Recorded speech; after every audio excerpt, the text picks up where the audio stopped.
திருமணம் இனிதே முடிய ஐயர் கொடுத்த குங்குமத்தை வாங்கி அவர் கூறியது போல அகிலாவின் தோளை சுற்றி கையை போட்டு அவளின் நெற்றி வகுட்டிலும் தாலியிலும் அழுத்தமாக வைத்து விட்டான். அகிலாவின் கண்ணீர் அவன் கையில் பட்டு தெறிக்க அதில் இன்னும் அவன் கோபம் அதிகமாகியது. அக்னியை சுற்றியதும் மெட்டியை அணிவித்தவன் பின் இருவரும் பெரியவர்களிடம் ஆசிர்வாதம் வாங்கிக் கொள்ள அகிலாவின் கையை அழுத்தமாக பற்றினான் அகில். அகிலா அவனை தவிப்புடன் பார்க்க அகில் யோசிக்கவெல்லாம் இல்லை. அவ்வளவு ஆக்ரோஷத்துடன் அவளின் கன்னத்தில் கையை பதித்தான். குடும்பத்தார் அதிர்ந்து நிற்க அகிலா வலியுடன் அவனை பார்த்தாள். டேய் என்று பதறிய சரஸ்வதி அவன் அருகில் வர, மா, நான் என் பொண்டாட்டியை தான் அடிக்கிறேன்.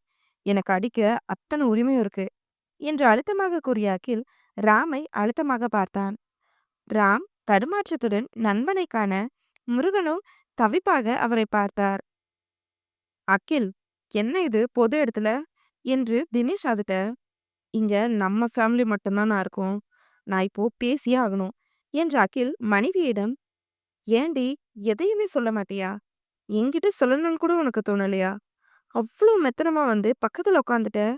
உன்னை பாக்குற வரைக்கும் முள்படிக்கல உட்காந்துருக்கிற வழி அனுபவிச்சேன்டினா. நான் இங்க வரலனா நீ வேற ஒருத்தன். ச்சே, யோசிக்கவே முடியல என்று கத்தியவனை அனைவரும் அதிர்ச்சியாக பார்த்தனர். அகில், அந்த பொண்ணு இவளா என்று சரஸ்வதி சற்று புன்னகையுடன் கேட்க, இவளேதான் என்று எரிச்சலாக கூறினான் அகில். என்னடா எனக்கு ஒண்ணுமே புரியல என்று நண்பனிடம் கேட்டார் முருகன்.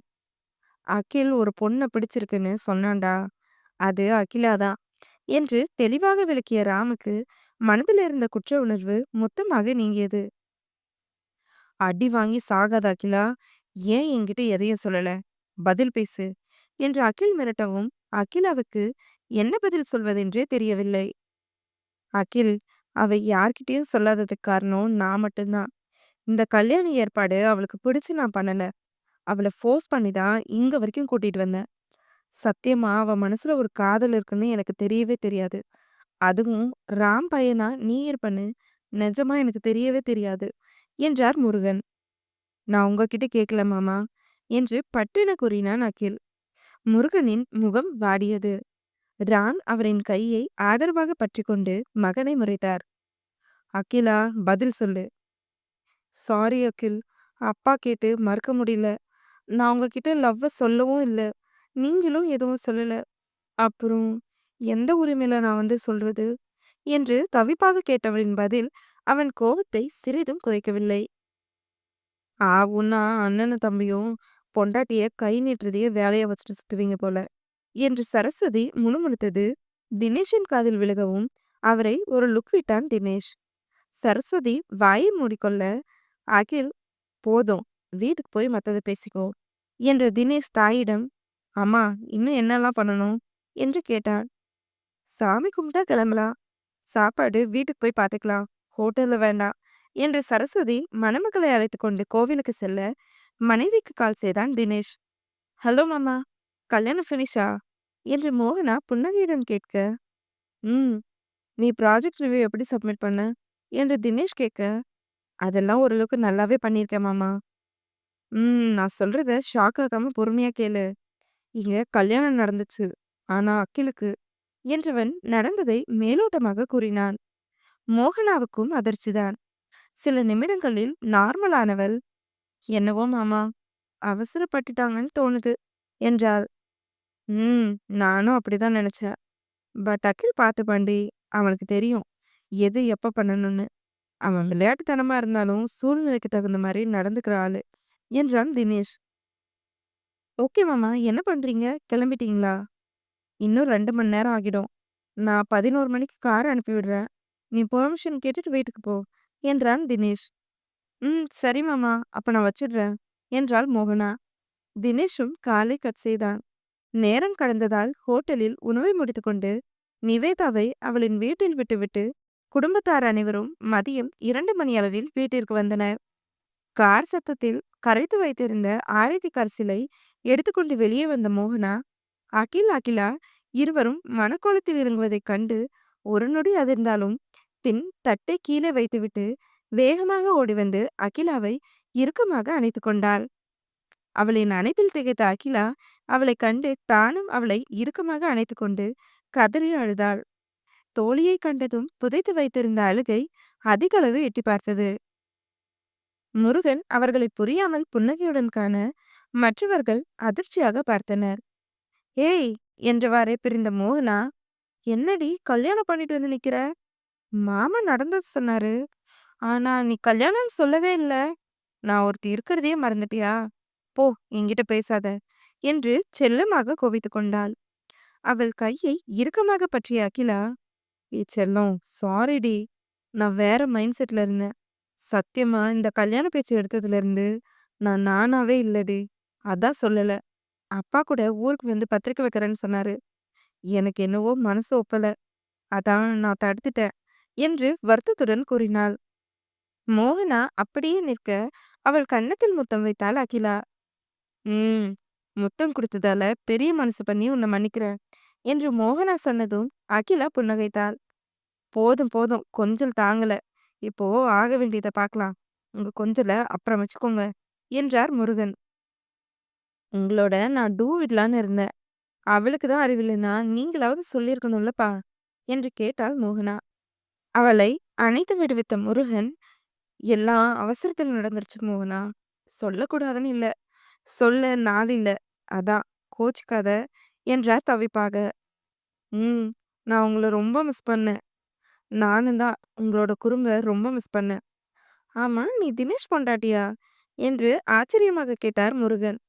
ம் என்று மோகனா புன்னகையுடன் தலையசைக்க தினேஷ் அவளின் செய்கையில் உதட்டுக்குள் புன்னகைத்துக் கொண்டான். அண்ணா, இவள் உங்களுக்கு தெரியுமா என்று சரஸ்வதி கேட்க, நல்லாவே தெரியுமா என்று முருகன் புன்னகையுடன் கூற, மோகனாவிடம், அகிலாவுக்கு புருஷனும் சரியா அமைஞ்சிருக்கு, ஓரகத்தையும் சரியா அமைஞ்சிருக்கா.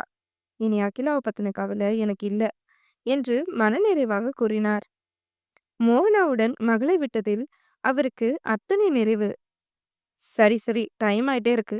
இருங்க, ஆரத்தி எடுத்துடுறேன், உள்ள போய் பேசிக்கலாம் என்றவாறே ஆரத்தி தட்டை எடுத்தாள் மோகனா. சீக்கிரம் என்று தினேஷ் சொன்னதும் தலையசைத்த மோகனா தம்பதியர் இருவருக்கும் ஆரத்தி எடுத்து பொட்டு வைத்து விட்டாள். தம்பதியர்கள் வீட்டிற்குள் வந்தனர். அகிலா இருவரும் பூஜை அறையில் விளக்கு ஏற்றி கடவுளை வணங்கிவிட்டு வந்து ஹால் சோஃபாவில் அமர்ந்தனர். சரஸ்வதி கிச்சனுக்குள் இருக்க மோகனா அவருக்கு துணையாக இருந்தாள். அகிலாவை பார்வையாலே பஸ்மமாக்கி கொண்டிருந்தான் அகில். உற்ற தோழி மோகனா. அவளிடமே அவள் திருமண வைபோகத்தை கூறவில்லை என்பது உரைத்தாலும், ஏனோ காரணமே இல்லாமல் சப்பைக்கட்டான காரணத்தை வைத்து அவளின் மீது கோபத்தை வளர்த்து கொண்டான் அவன். அமரும்போதும் கூட சற்று இடைவெளி விட்டுதான் அமர்ந்தான். அகிலாவுக்கு அவனின் கோபம் புரியவும் அமைதியாக அமர்ந்து கொண்டாள். அனைவரின் முன்பும் பேசவும் சற்று தயக்கமாக இருந்தது.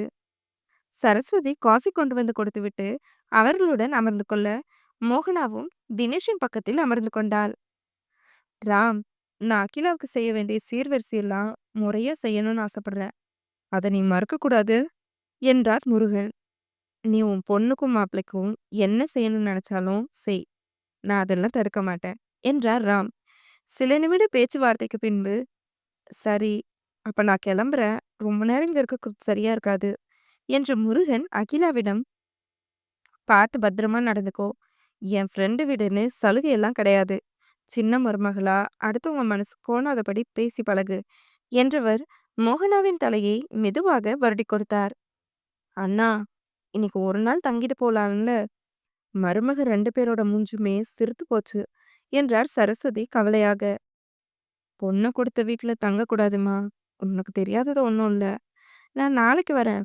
பிள்ளைங்க புரிஞ்சுப்பாங்க என்ற முருகன் அனைவரிடமும் புன்னகை முகமாக விடைபெற்று வெளியில் வந்தவருக்கு மனதில் நிம்மதி குடிக்கொண்டிருந்தாலும் மகளின் பிரிவு சற்று வறட்சியை கொடுத்ததுதான். ஆனாலும் நிதர்சனம் உரைக்க இயல்பாக அதை கடந்தார். ஏ குண்டு, அழுவாதடி, நான் இருக்கேன்ல என்று அவளின் கையை பிடித்து ஆறுதலாக கூறினாள் மோகனா. அகிலா கண்ணை துடைத்துக் கொள்ள, மோகனா, நீ அவளை மேல இருக்கிற ரூம்க்கு கூட்டிட்டு போ.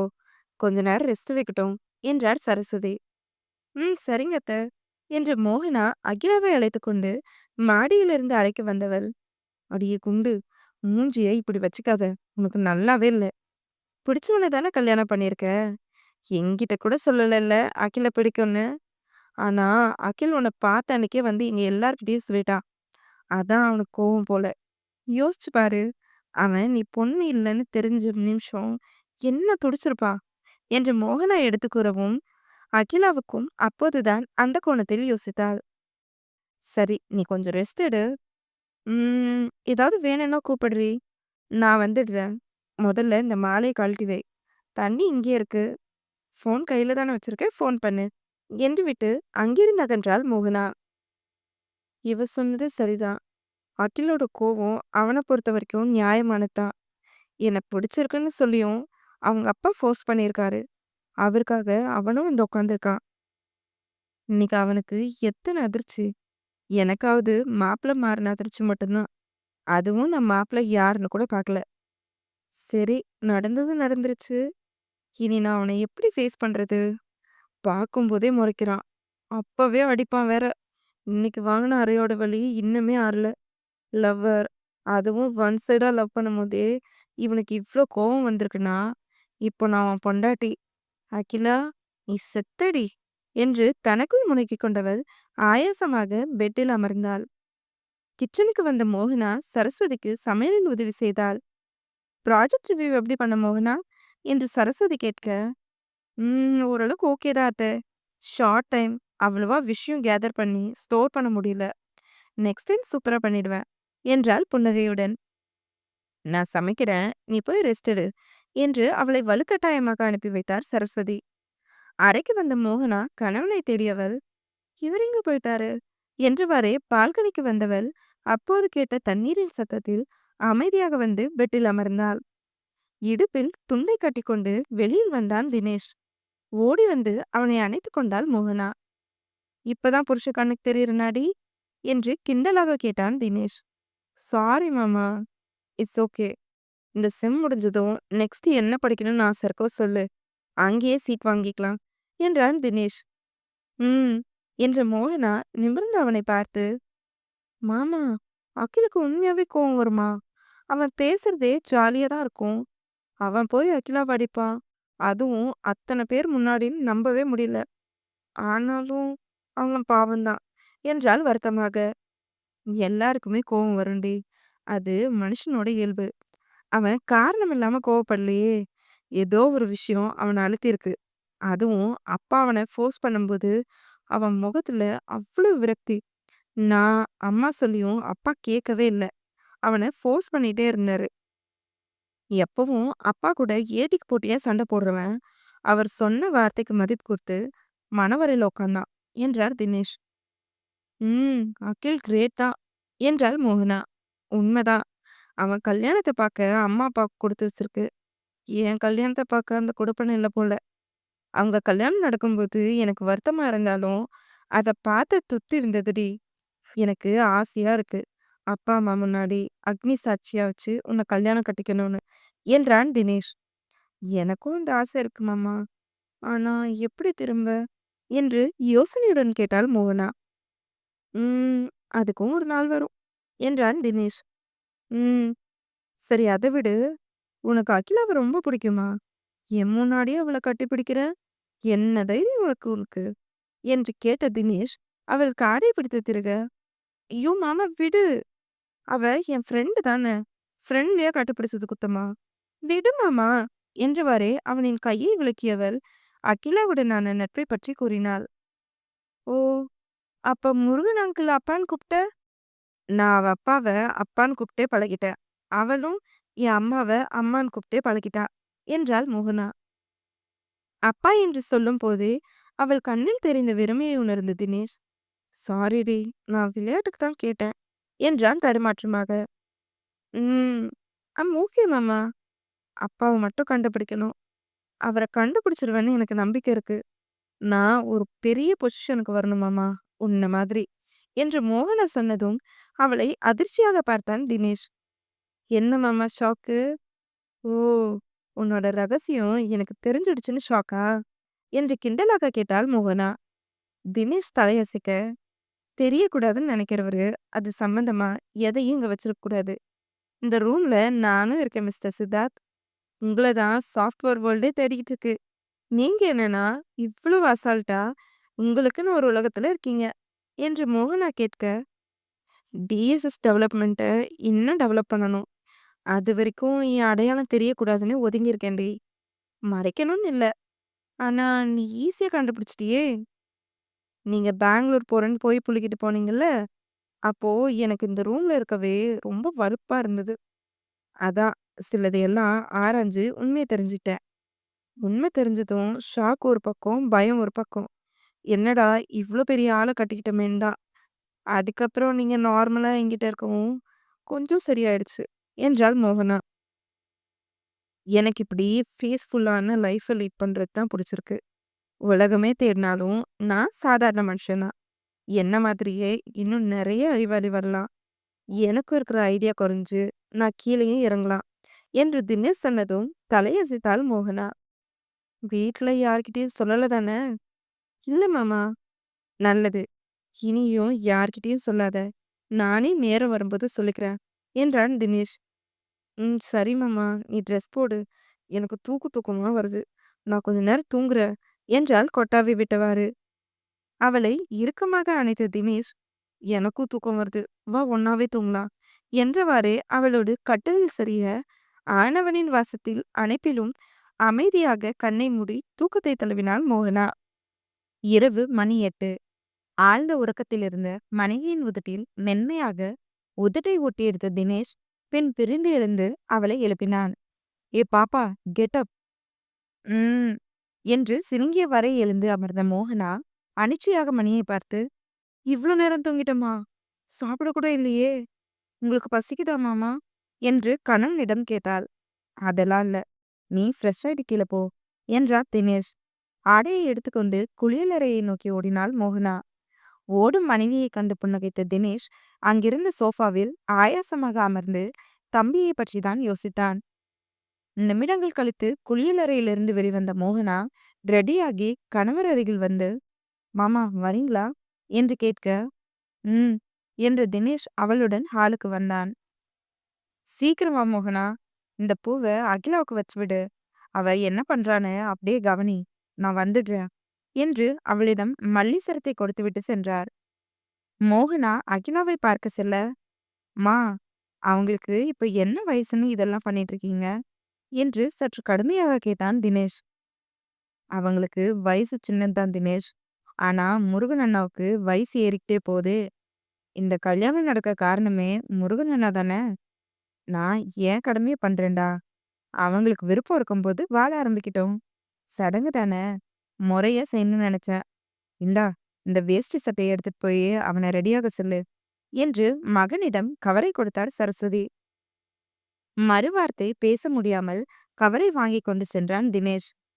அகிலாவின் தலையில் மல்லிசரத்தை தொங்கவிட்ட மோகனா, அடியே குண்டு, செம்ம அழகா இருக்க.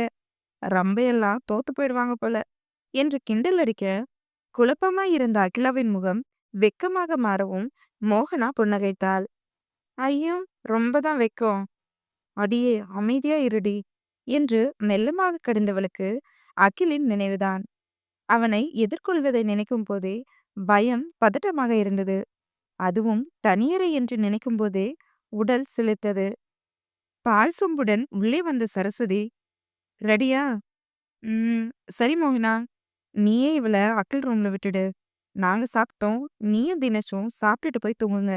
என்றவர் சொம்பை அகிலாவின் கையில் கொடுத்துவிட்டு சென்றார். அகிலாவை அகிலின் அறையின் முன் விட்டுவிட்டு சென்றாள் மோகனா. கதவை திறந்து உள்ளே வந்தாள் அகிலா. பெட்டில் கால் மேல் கால் போட்டவர் அமர்ந்திருந்தான் அகில்.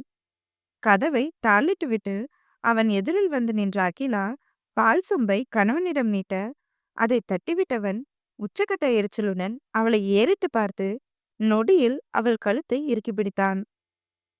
பயத்தில் முகம் வெளிர மூச்சு விடுவதற்கு சிரமமாக உணர்ந்த அகிலா மலியுடன் அவனை பார்க்க, அதில் இறுக்கத்தை குறைத்த அகில், எதுக்குடி என்கிட்ட இருந்து மறைச்ச?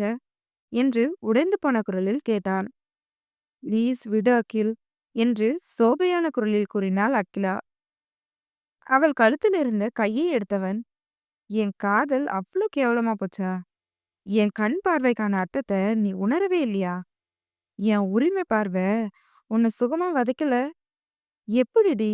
எவனோ ஒருத்தனுக்கு கழுத்த நீட்ட உனக்கு மனசு வந்துச்சு என்று ஆத்திரமாக கேட்டான்.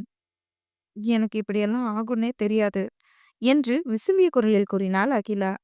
ச்சே! என்று முகத்தை சுளித்த அகில், பெரிய பப்பா, ஒண்ணுமே தெரியாது. அமுக்கமா இருந்து கமுக்கமா வேலைய பார்த்துருக்க. நீ சாதாரண ஆள் இல்லடி. தயவு செஞ்சு என் பக்கத்துல வராத. எதையாவது பண்ணிட போற. என் கோவம், ஆத்திரம் என்னைக்கு குறையுதோ, அது வரைக்கும் என்கிட்ட இருந்து எதையும் எதிர்பார்க்காத. அன்பு, பாசம், காதல் இதெல்லாம் தான் என்றான் அழுத்தமாக. பட்டென அவன் நெஞ்சில் முகம் பதித்த அகிலா, ஏன் இப்படியெல்லாம் பேசுற?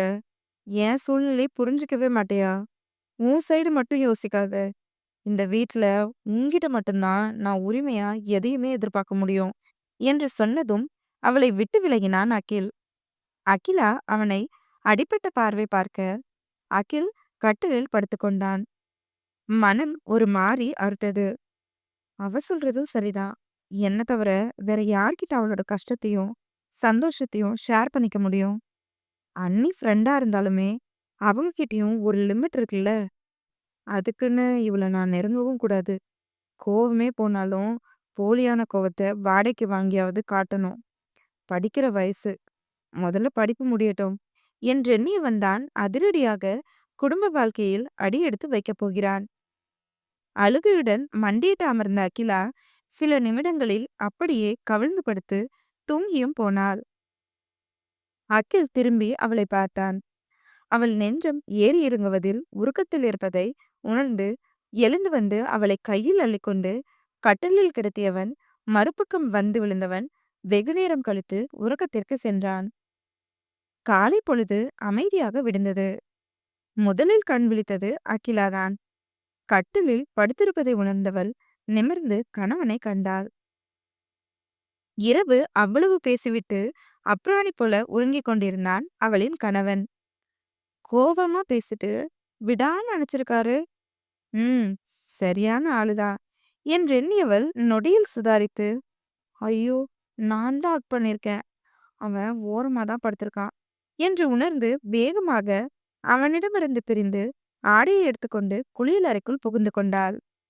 ஆடையை மாற்றிக்கொண்டு வெளியில் வந்தவள் கணவன் அருகில் நெருங்கி, பாத்தியாக்கு, நாம 2 பேரும் லவ் பண்றோம்னு சொல்லிக்க கூட இல்ல. ஆனா கல்யாணம் முடிஞ்சு நான் உன் மனைவியா இந்த வீட்ல. இது உனக்கு எப்படி இருக்கும்னு தெரியல. பட் எனக்கு ஃபீல் பெட்டர். நடந்ததெல்லாம் அதிர்ச்சியா இருந்தாலும் உன் கூட இருக்கிறது பிடிச்சிருக்குது. எனக்கு கல்யாணம் ஆகவே கூடாதுன்னு கடைசி நிமிஷம் வரைக்கும் கடவுள்கிட்ட வேண்டிக்கிட்டே இருந்தேன். மணமேடையில உட்காரும்போது உள்ளுக்குள்ள மொத்தமா உடைஞ்சு போயிருந்தேன். உன்னை பார்த்ததுன்னா உடைஞ்ச அத்தனையும் தானாவே சரியான மாதிரி ஒரு ஃபீல். உன் நிலைமையும் எனக்கு புரியுது. உனக்கு எப்போ என் மேல கோவம் போகுமோ தெரியல. அது வரைக்கும் நான் காத்துட்டு இருப்பேன். ஐ லவ் யூ அகில் என்றவள் அவன் நெற்றியில் மென்மையாக முத்தம் வைத்தாள். கண்ணை மூடி தூங்குவது போல நடித்து கொண்டிருந்த அகிலுக்கு உள்ளுக்குள் அத்தனை சந்தோஷம். அவள் விரும்புகிறாள் என்று தெரியும். ஆனால் வாய் வார்த்தையாக காதலி சொன்னது மிகப்பெரிய உணர்வை கொடுத்து உள்ளுக்குள் சிலிர்ப்பை தாக்கியது. மனதுக்குள் பல கணக்குகளை போட்டுக்கொண்டவன் பட்டின கண்ணை திறந்து அவளை தள்ளிவிட்டு குளியலறைக்குள் நுழைந்து கொண்டான். தடுமாறி கட்டிலில் விழுந்த அகிலாவுக்கு ஒரு மாதிரி ஆனது. ஐயோ, எல்லாத்தையும் கேட்டுட்டான். என்ன நினைச்சிருப்பான் என்று எண்ணியவள் சுவரை வெறித்து பார்க்க, இடையில் துண்டுடன் குளியலறையிலிருந்து வெளிவந்த அகில் பேயறைந்தது போலிருந்த மனைவியை கண்டு, காலேஜ் வரணும்னு ஐடியா இருக்கா இல்லையா என்று சற்று சத்தமாக கேட்க, திரும்பி அவனை பார்த்த அகிலாவுக்கு உடல் சற்று சிலிர்த்தது. பக்கா சாக்லேட் பாய் லுக்கில் இருந்தவனின் வதனம் அவளை என்னவோ செய்ய, கதவு தட்டும் சத்தத்தில் தண்ணீரை உணர்ந்தாள். அகிலா கதவை திறக்க சரஸ்வதி தான் எதிரில் காஃபி ட்ரேவுடன் நின்றார். சரோ, புதுசு புதுசா பழகாத. நாங்க கீழே வந்தே காஃபி குடிச்சுக்கிறோம் போ என்றதும் புன்னகையுடன் தலையாட்டி விட்டு சென்றார் சரஸ்வதி. தினேஷை எழுப்பிக் கொண்டிருந்தாள் மோகனா. மாமா, இன்னும் என்ன தூக்கம்? எந்திரி. நான் குளிச்சு ரெடி ஆயிட்டேன். எழுந்துக்கிறேன்னு சொல்லிட்டு தூங்கிட்டே இருக்க. எழுந்து போய் குளிச்சுட்டு வா மாமா. இன்னும் கொஞ்ச நேரம்டி. இன்னும் எத்தன கொஞ்ச நேரம் மாமா? நெறைய கொஞ்ச நேரம். உன்ன என்று முனகியவாறே பட்டுன அவன் மேலே ஏறி அமர்ந்த மோகனா, மாமா கண்ணு தெற, வேணும்னு பண்ணாத எந்திரி என்றதும், எனக்கு தூக்கம் வருது என்று சிரிப்பை அடக்கிக் கொண்டு கூறினான் தினேஷ். இப்போ எழுந்துக்க மாட்ட, ஆமா தானே? ஆமா. அவன் முகத்தருகே நெருங்கிய மோகனா, பட்டுன அவன் உதட்டை கவ்விக்கொள்ள ஆரம்பித்தது என்னவோ அவள்தான். ஆனால் ஆக்கிரமித்து பட்டா போட்டு பட்டவர்த்தனம் செய்தது அவளின் மணவாளன். அவள் இடுப்பை இறுக்கி பிடித்தவன் இறுக்கமாக அணைத்து மேல் உதட்டுடன் மல்லு கட்டி மந்தமாக ஆரம்பித்த முத்தம் மல்யுத்தமாக மாறி அவளின் உயிரையே ஒற்றை முத்தத்தில் மொத்தமாக உறிஞ்சி எடுத்தவன் அவளை திணறடித்தான். ஆழ்ந்து மூச்சு இழுத்துவிட்டு அவனை செல்லமாக முறைத்தாள் மோகனா. அவளை மென்மையாக அணைத்துக் கொண்ட தினேஷ் கண்ணை சிமிட்டி சிரித்தான். ஆபீஸ் போகணும்னு எண்ணமே இல்ல. என்னென்னவோ சொல்லி இங்க கூட்டிட்டு வந்தீங்க. ஆனா தினமும் எல்லா சேட்டையும் முக்காவாசி என்கிட்ட தான். ஆபீஸ் வேலை கொஞ்சம் தான். எந்திரி மாமா என்று அதட்டலாக கூறினாள். ஓகே பொண்டாட்டி, ஜஸ்ட் 10 மினிட்ஸ். நான் இல்லைனாலும் சும்மா இன்ஸ்ட்ரக்ஷன் கொடுத்துட்டா வேலை பக்காவா நடக்கும். ஆபீஸ் போகணும்தா. அந்த பிரச்சனை ஓரளவுக்கு நான் எப்படி முடிக்கணும்னு யோசிச்சிட்டேன். வெயிட் பண்ண வந்துடுறேன். அப்புறமா முறைக்கலாம் என்றவன் குளியலறைக்குள் புகுந்து கொண்டான். தம்பதியர்கள் ரெடியாகி ஹாலுக்கு வந்தனர். ஏற்கனவே அகில், அகிலா இருவரும் சோஃபாவில் அமர்ந்திருக்க, அவர்களுக்கு எதிரில் இருவரும் அமர்ந்து கொண்டனர்.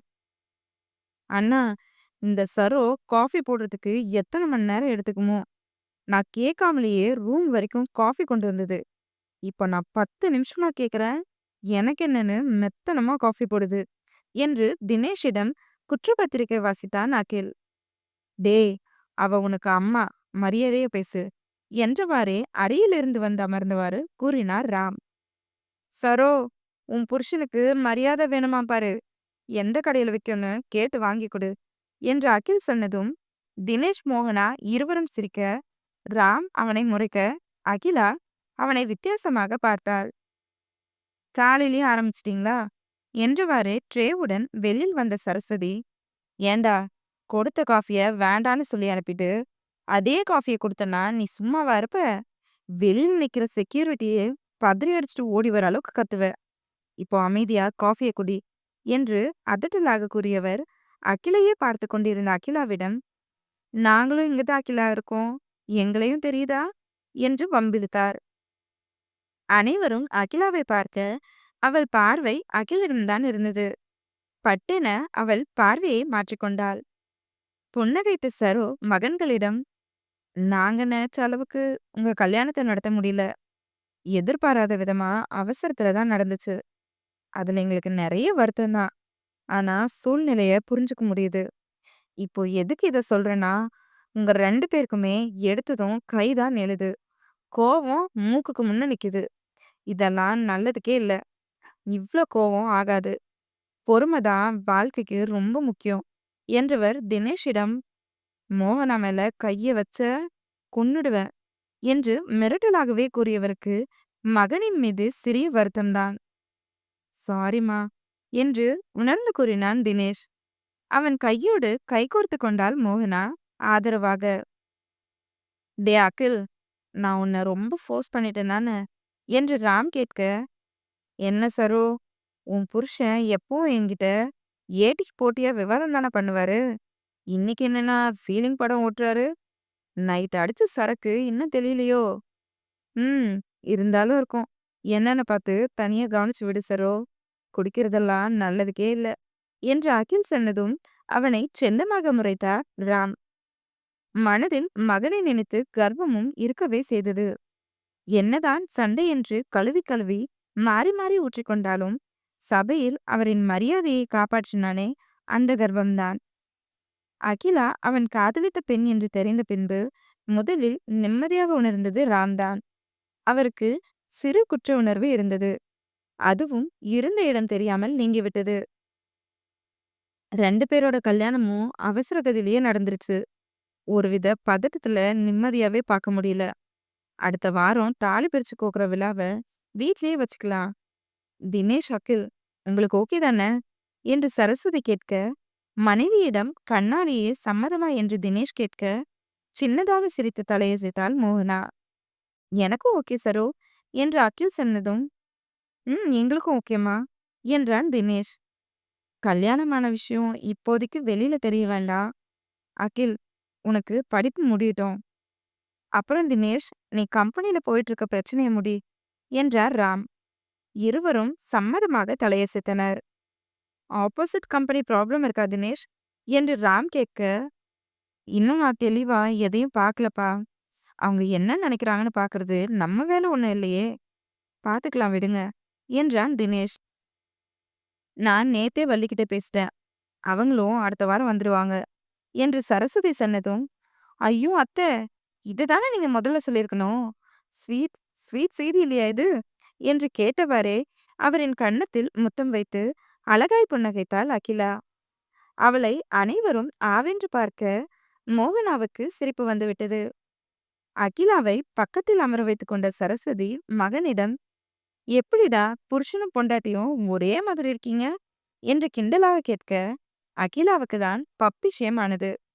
அவள் நிமிர்ந்து பார்க்கவே இல்லை. ஏதோ ஒரு வேகத்தில் வள்ளியின் பெயரை சொன்னதும் உணர்ச்சி வசப்பட்டு விட்டாள். அத்தை, அவளுக்கு எங்க அம்மாவை ரொம்ப பிடிக்கும். ஊர்ல இருக்கும்போது எங்க வீட்டுல தான் அதிகமா இருப்பா. என்னை விட இவ தான் அம்மா கூட ரொம்ப அட்டாச். ஆனா பாருங்க, மேடம் கல்யாண விஷயத்த கமுக்கமா மறைச்சிட்டா. அம்மா கிட்ட சொன்னா, பாவம் அவளுக்கு என்ன சூழ்நிலையோன்னு இவளுக்கு தான் சப்போர்ட் பண்ணுவாங்க என்றாள் மோகனா. அண்ணி, உங்களோட ஃப்ரெண்ட்ஷிப் கின்னஸ் ரெக்கார்ட்ல இடம் பிடிக்க வேண்டியதா என்று கிண்டலாக கூறினான் அகில். அகிலா மோகனா அவனை முறைக்க மற்றவர்கள் சிரித்தனர். நேரமாகவும் பெண்கள் மூவரும் சமையல் வேலையை கவனிக்க ஆண்கள் டிவி பார்த்து கொண்டிருந்தனர். காலை உணவை முடித்துவிட்டு மோகனாவை அழைத்து கொண்டு வந்து காலேஜில் விட்ட தினேஷ், பாய், டேக் கேர். ஈவினிங் நான் வர முடியாது. டிரைவர் வந்து பிக்கப் பண்ணிப்பாரு. எக்ஸாம் நல்லா பண்ண ஓகே என்று விட்டு நேராக ஆபீஸுக்கு தான் வந்தான் அவன். வருடங்கள் கடந்து முதன்முறையாக வருகிறான். பார்க்கிங்கில் காரை நிறுத்தியவன் சாவியை இறுக்கு பிடித்தவாறு லேப்டாப் பேக்கை எடுத்துக்கொண்டு ஆபீஸில் நுழைந்தான். பெரும்பாலும் பலருக்கு தினேஷை தெரியாது. சில வருடங்களுக்கு முன்புதான் எம்ப்ளாயிஸ் அனைவரையும் டெர்மினேட் செய்துவிட்டு அனுபவம் வாய்ந்தவர்களை அலகிட் செய்திருந்தான் மேனேஜரின் மூலம். வேலை செய்வதை நிறுத்திவிட்டு அனைவரும் அவனை தான் பார்த்து கொண்டிருந்தனர். ஆளுமையான தோற்றத்தில் அஜாகுபாகுவான உடலில் கம்பீரத்தை குடிக்கொண்டு அவன் நடந்து வரும் தோரணை அத்தனை அழகாக இருக்க, அனைவரின் கேள்வியும் யார் இவன் என்பது மட்டுமே. 5வது தளத்தில் உள்ள கேபினுக்குள் நுழைந்தான். அங்கிருந்த சுழலும் நாற்காலியிலும் அமர்ந்தான். ஏற்கனவே மேனேஜருக்கு தகவல் கொடுத்திருக்க, மே கமன் பாஸ் என்று வெளியில் நின்று அனுமதி கேட்டார். எஸ் கமன் என்ற கணீர் குரலில் உள்ளே வந்தார் மேனேஜர். மிஸ்டர் மணி, நான் கேட்டதெல்லாம் ரெடியா இருக்கா?